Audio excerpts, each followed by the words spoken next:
The grill and lens kit consists of a new grill and a new lens. The grill provides a decorative cover that allows air to flow into the bathroom fan. Over time, the grill can discolor or become dirty from dust in the air. It can be accidentally cracked while replacing the light bulb or during cleaning. The lens can also become discolored with age or crack while replacing the bulb. Replacing the grill and lens assembly is a repair that you can do yourself, and I'm going to show you how. I'll start by removing the lens. The reflector and grill are secured with a nut. I'll go ahead and remove that.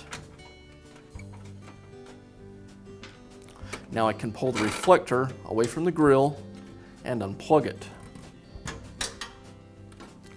And the grill will come away from the ceiling. Now I can install my new grill and lens assembly. I'll start by placing the grill over the ceiling fan.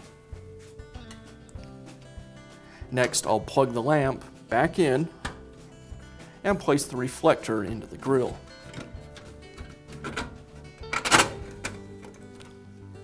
I'll secure this to the ceiling with the nut.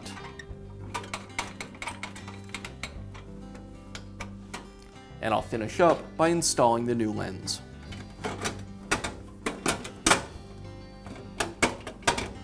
And that's all it takes to install a new grill and lens assembly on your